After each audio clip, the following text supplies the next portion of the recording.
नमस्कार प्यारे बच्चों, मैं डॉक्टर बिंदु पांडे एडी राजकीय कन्या इंटर कॉलेज गोरखपुर से आप सभी लोगों का कक्षा 11 की हिंदी की कक्षा में स्वागत करती हूँ। प्यारे बच्चों, हम लोग हिंदी के पाठ्यक्रम में निहित काव्य सौंदर्य के तत्व के अंतर्गत रस विवेचन को पढ़ रहे हैं। इसके 2 भाग हम पूर्व की कक्षाओं में पढ़ चुके हैं। इसका तीसरा और अंतिम भाग हम आज पढ़ेंगे। तो आइए हम लोग देखते हैं कि आज हमारे चर्चा के बिंदु कौन कौन से हैं, किन किन विषयों को हम लोग पढ़ेंगे।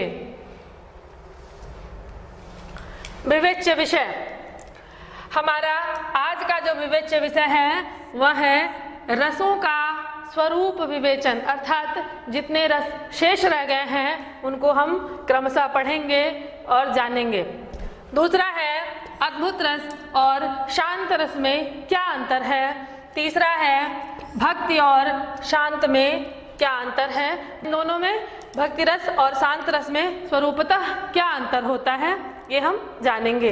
तो आइए बच्चों, हम लोग पहले ये जान लेते हैं कि अद्भुत रस और शांत रस में क्या अंतर है। अद्भुत का जन्म चित्र विचित्र परिस्थितियों में होता है। सामाजिक हतप्रभ सा रह जाता है कि संसार में ऐसा भी हो सकता है। वह उन चित्र विचित्र परिस्थितियों का रसास्वाद करता है, पुलकित अवस्था में रहता है। परंतु शांत रस में सामाजिक या साधक वैरागी की अवस्था में रहते हैं। उनको समाज से न राग होता है, न द्वेष होता है, न कोई ईर्ष्या होती है, न सुख का अनुभव करते हैं, न दुख का अनुभव करते हैं। ऐसी परिस्थितियां शांत रस में घटित होती हैं, परंतु इसमें अद्भुत सुख का अनुभव करते हैं। दूसरा है भक्ति और शांत में क्या अंतर है। भक्ति रस और शांत रस एक दूसरे से कैसे पृथक हैं। भक्ति में अनुराग होता है। जो भक्त होते हैं वह अपने आराध्य के प्रति, अपने ईश्वर के प्रति पूर्ण समर्पण की भावना से उपस्थित होते हैं। परंतु शांत में वैराग्य होता है। वह संसार से ही विरागी होते हैं कि यह संसार एक रंगमंच है, यहाँ पर हम अपने नियत कर्म को लेकर के उपस्थित हुए हैं और अंततः हमें यहाँ से चले जाना है। तो उनको कोई भी इस प्रकार का प्रेम नहीं होता है, परंतु इसमें प्रेम होता है, अनुराग होता है। ये दोनों रसों में मूलतः अंतर है। अब हम अपने कक्षा में आगे बढ़ते हैं और देखते हैं कि हमारा आज का प्रथम रस कौन सा है और उसकी क्या परिभाषा है, और उसकी परिभाषा को हम उसके उदाहरण में घटित करके देखते हैं। तो आइए हम लोग अपनी कक्षा में आगे बढ़ते हैं और उसे देखते हैं। हमारा आज का रस है बीभत्स रस। बीभत्स का स्थायी भाव जुगुप्सा है। जुगुप्सा शब्द का अर्थ होता है घृणा। घृणित परिस्थितियों में इस रस का जन्म होता है। परिभाषा, घृणित वस्तुओं को देखकर अथवा उनके संबंध में सुनकर उत्पन्न होने वाले घृणा या ग्लानि बीभत्स रस की पुष्टि करती है। तात्पर्य है कि बीभत्स रस का जो स्थायी भाव है वह जुगुप्सा है, अर्थात घृणा है। इसका स्थायी भाव घृणा, आलम्बन विभाव, दुर्गंधमय मांस, रक्त, अस्थि आदि इस रस के आलम्बन विभाव है। उद्दीपन विभाव, रक्त मांस का सड़ना, उसमें कीड़े पड़ना, दुर्गंध आना, पशु पक्षियों द्वारा उनको नोचना, खसोटना इत्यादि इस रस के उद्दीपन विभाव है। अनुभव, नाक को टेढ़ा करना, मुंह बनाना, थूकना, आंखें मीचना, घृणा करना, ये सब बीभत्स रस के अनुभाव हैं। संचारी भाव, ग्लानि, आवेग, शंका, मोह, व्याधि, चिंता, वैवर्ण, जड़ता आदि बीभत्स रस के संचारी भाव हैं। प्यारे बच्चों, हम लोग आगे बढ़ते हैं और देखते हैं कि बीभत्स रस का क्या उदाहरण है और उस उदाहरण में बीभत्स रस कैसे घटित होता है। उदाहरण, सिर पर बैठो काग, आँख दो खात निकारत, खींचत जीभहि स्यार अति आनंद उर्धारत, गिद्ध जांग कह खोद खोद के मांस उचारत, स्वान अंगुरिन काटि काटि के खान विचारत, बहुचील नोच ले जात तुच, मोद मढ़ो सबको हियो, जनु ब्रह्म भोज जिजमान को, आज भिखारिन कहूँ दियो। प्यारे बच्चों, यह श्मशान का दृश्य है। महाराज हरिश्चंद्र ने जब स्वप्न में की गई प्रतिज्ञा की पूर्ति के लिए स्वयं को काशीराज डोमराज के यहाँ बेच दिया था, तो डोमराज ने उन्हें अपने श्मशान का कार्यभार सौंप दिया था। उस श्मशान में क्या दृश्य दिखाई दे रहा है वही यहाँ वर्णित है, और इसको देख करके महाराज हरिश्चंद्र के हृदय में क्या भाव उत्पन्न हो रहे हैं, वो किस प्रकार का अनुभव कर रहे हैं, ये सारी चीजें इन पंक्तियों में हैं। तो आइए हम लोग पहले इसका अर्थ जानते हैं, फिर इसकी विवेचना करेंगे। एक शव है जिसके सिर पर क्या है, बैठो काग, उसके सिर पर कौआ बैठा हुआ है। आँखी दो खात निकारत, और दोनों आंखों को निकाल करके खा रहा है। खींचत जीभ स्यार, और स्यार क्या कर रहा है, उसकी जीभ को खींच रहा है। अति ही आनंद उर्धारत, अत्यंत आनंद का अनुभव करके, अत्यंत आनंद को अपने हृदय में धारण करके, उर शब्द का अर्थ है हृदय, अपने हृदय में धारण करके वह जीभ को खींच रहा है। गिद्ध जांग कह खोद खोद के मांस उचारत, और जो गिद्ध है वह जांग को खोद खोद करके मांस को उचाड़ रहा है, नोच रहा है। स्वान अंगुरिन काट काट के खान विचारत, और जो श्वान है कुत्ता, ये अंगुली को काट काट के खाना है, ऐसा विचार कर रहा है। बहुचील नोच ले जात तुच्छ, और बहुत सारे चील मेदा भाग को नोच ले जा रहे हैं, और सबके ही में आनंद में आमोद को धारण किए हुए चील मेदा भाग को नोच रहे हैं।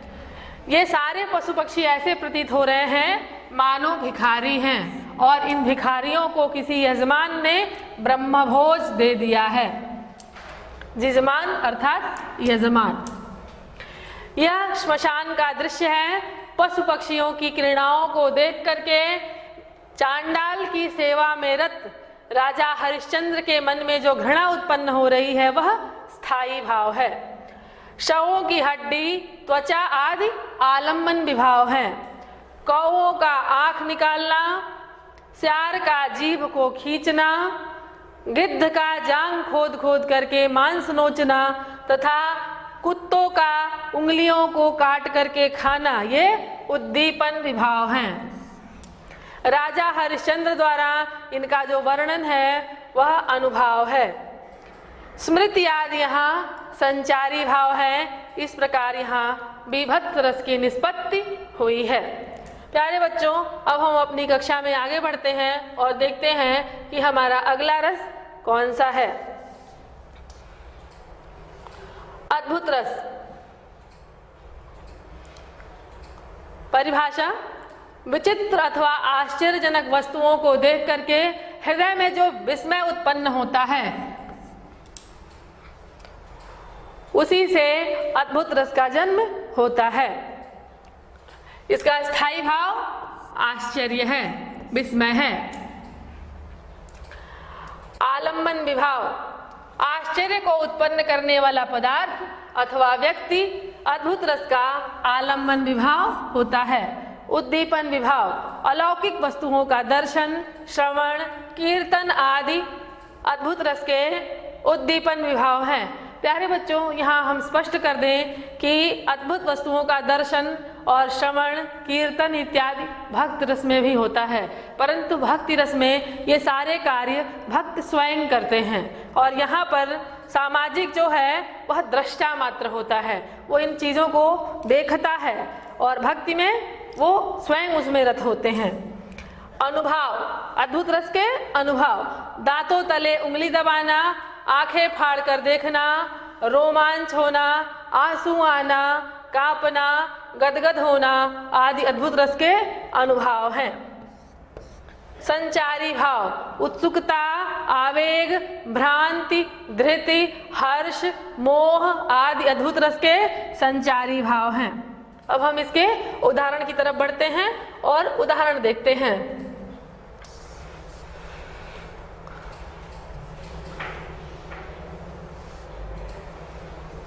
उदाहरण, यहाँ उहाँ दुई बालक देखा, मति भ्रम मोर की आन विसेखा, देखी राम जननी अकुलानी, प्रभु हंस दीन मधुर मुस्कानी। प्यारे बच्चों, यहाँ पर रामचंद्र जी के बालपन का वर्णन है कि उनकी माता ने एक बार उनको अपने कक्ष में देखा और दूसरी बार उनको अपने भाइयों के साथ खेलते हुए देखा। तो उन्हें भ्रम हुआ कि यहाँ उहाँ दुई बालक देखा, एक जगह उनको अपने कक्ष में रामचंद्र जी दिखाई दिए और एक जगह उनको खेलते हुए दिखाई दिए, अपने भाइयों के साथ खेलते हुए दिखाई दिए। तो वो सोच रही हैं कि मैं मतिभ्रम की स्थिति में हो गई हूँ या विसेख गई हूँ। विसेख जाना अर्थात पागलपन की स्थिति को प्राप्त कर जाना। अपनी माता की ऐसी स्थिति देखकर रामचंद्र जी ने जब देखा कि मेरी माता अकुलानी, जननी अकुलानी, देखी राम जननी अकुलानी, जब देखा कि मेरी माता व्याकुल हो गई हैं, तो प्रभु हंस दीन मधुर मुस्कानी, तो प्रभु श्री राम जी मधुर मुस्कान में हंस दिए। यहाँ पर बालक राम को एक ही साथ दो स्थानों पर देखकर माता कौशल्या के मन में उत्पन्न होने वाला जो आश्चर्य है वह स्थायी भाव है। यहाँ राम जो है वो आलंबन है, राम का एक साथ दो स्थानों पर दिखाई देना तथा उनका अखंड रूप वर्णित होना उद्दीपन विभाव है। कौशल्या का पुलकित होना, वचन न निकलना आदि अनुभाव हैं।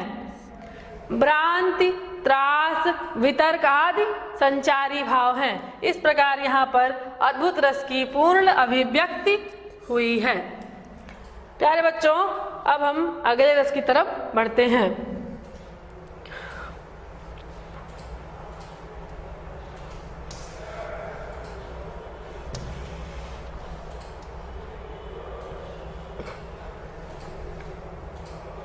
शांत रस, तत्व ज्ञान की प्राप्ति अथवा संसार से वैराग्य होने पर शांत रस की उत्पत्ति होती है।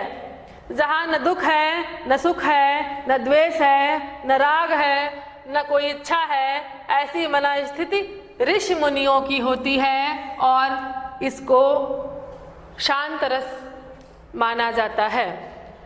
इसको भरत मुनि ने वस्तुतः रस रूप में स्वीकार ही नहीं किया है, परंतु कालांतर में अभिनव गुप्ताचार्य आदि आचार्यों ने इसके रसत्व को स्वीकार किया। इसका जो स्थायी भाव है वह निर्वेद है। आलम्बन विभाव, परमात्मा का चिंतन और संसार की क्षणभंगुरता आदि इस रस के आलम्बन विभाव हैं। उद्दीपन विभाव, सत्संग, तीर्थस्थलों की यात्रा, शास्त्रों का अनुशीलन आदि उद्दीपन विभाव हैं। अनुभव, पूरे शरीर में रोमांच होना, पुलक होना, अश्रु प्रवाह इत्यादि की स्थिति इसके अनुभव के अंतर्गत आती है।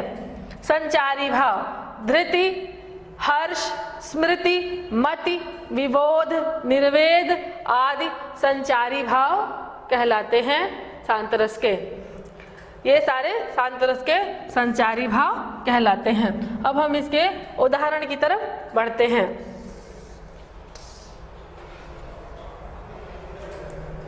उदाहरण, कबहु कहौं यह रहनि रहौंगो, श्री रघुनाथ कृपालु कृपाते संत सुभाव गहौंगो, जथा लाभ संतोष सदा काहू सो कछु न चहौंगो, परहित निरत निरंतर मन क्रम वचन नेम निभाओंगो।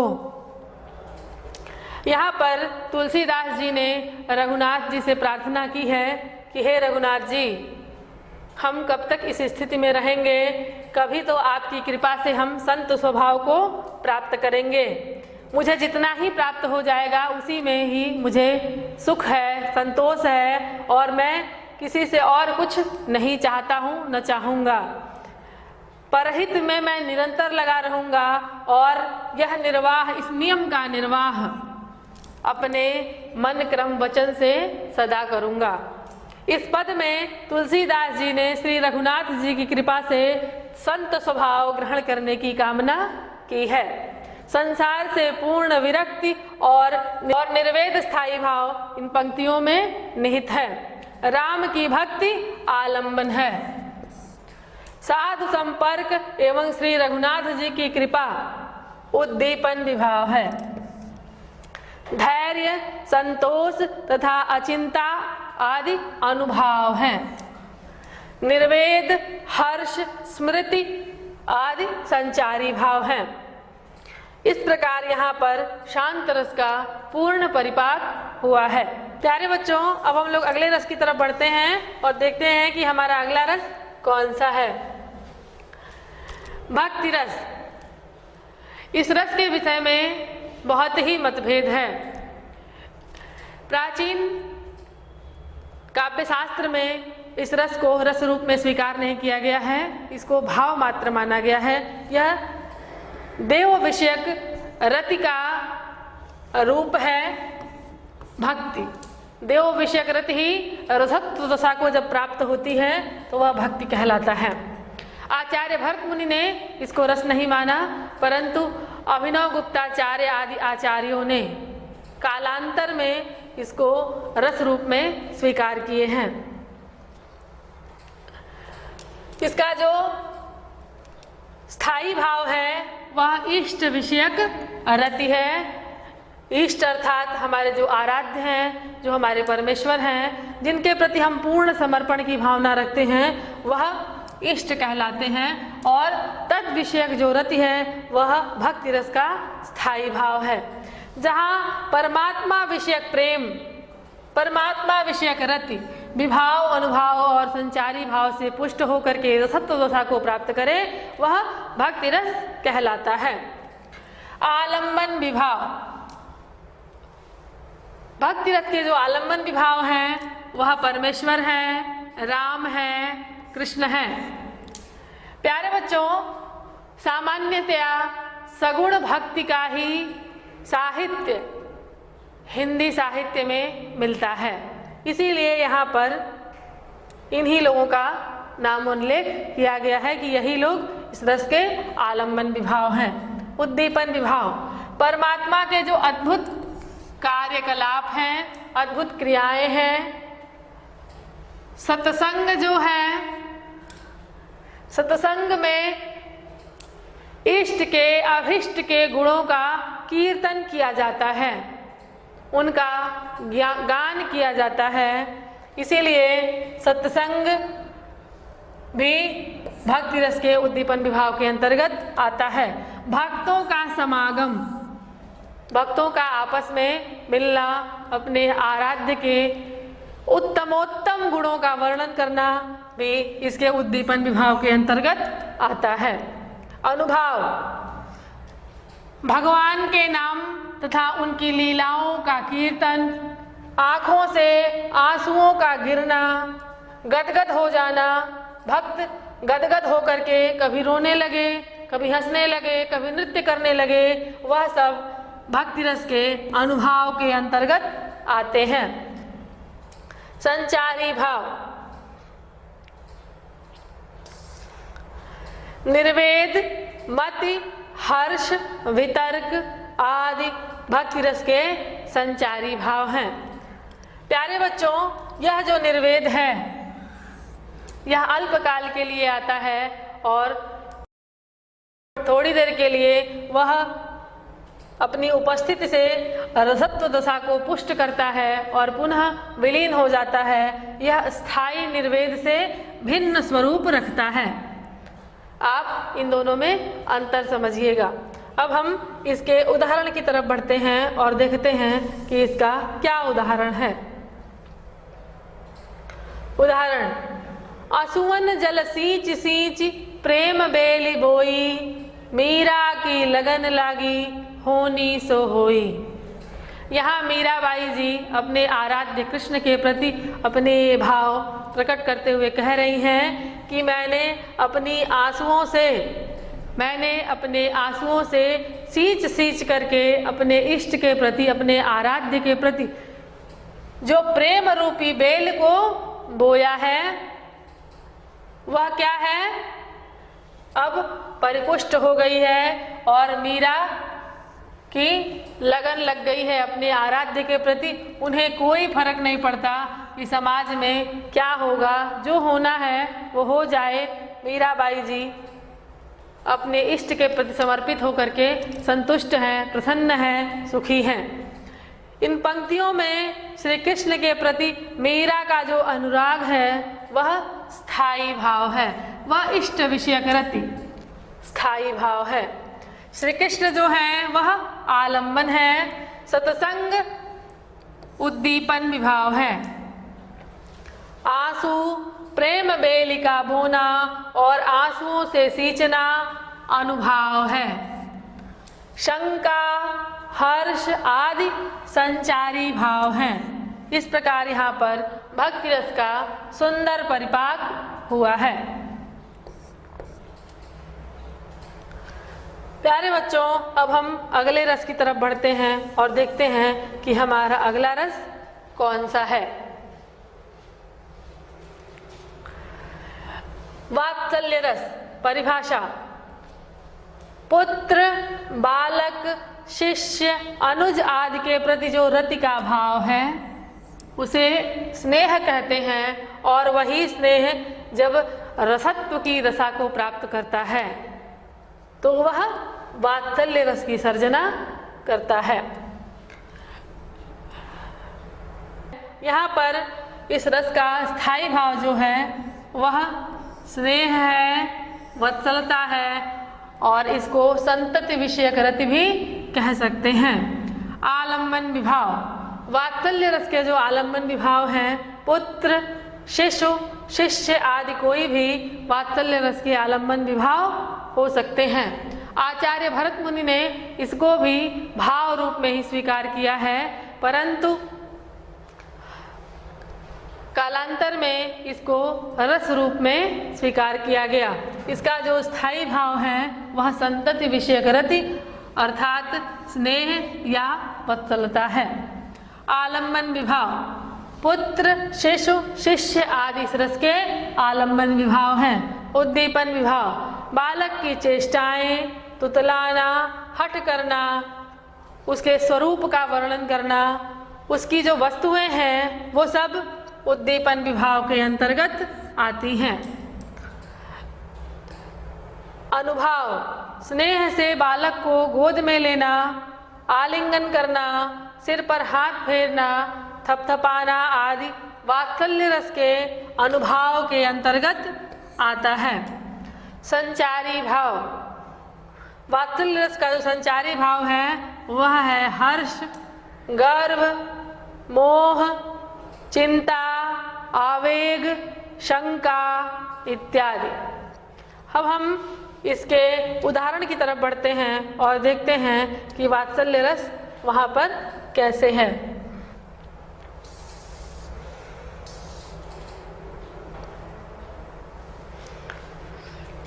तन की दुति श्याम सरोरुह लोचन कंज की मंजुल ताई हरे।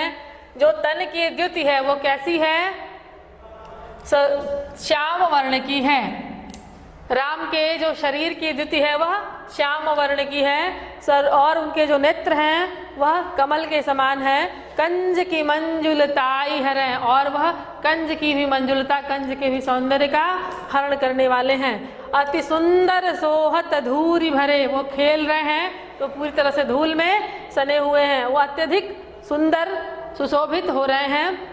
छवि भूरी अनंग की दूरी धरें, और वह अनंग की शोभा को, कामदेव की शोभा को भी दूर कर रहे हैं, उनकी शोभा का हरण कर रहे हैं। दमकै दतिया दति दामिनी, जो उनके जो दांत हैं, छोटे छोटे जो दांत हैं वह ऐसे दमक रही हैं जैसे दामिनी दमक रही हो। दामिनी अर्थात बिजली, बिजली कौंध रही हो। कब कौंधती है? किलकै कल बाल विनोद करें, जब बाल विनोद में वह किलक के हंसते हैं उस समय उनके जो दांत हैं वह चमकते हैं, ऐसे कौंधते हैं जैसे बिजली कौंध रही हो। अवधेश के बालक चारि सदा, ऐसे अवधेश के बालक, ऐसे राजा दशरथ के बालक जो ये चारों बालक हैं वह तुलसी मन मंदिर में विहरें। तुलसीदास जी कहते हैं कि वह मेरे मन रूपी मंदिर में विहार करें, निवास करें।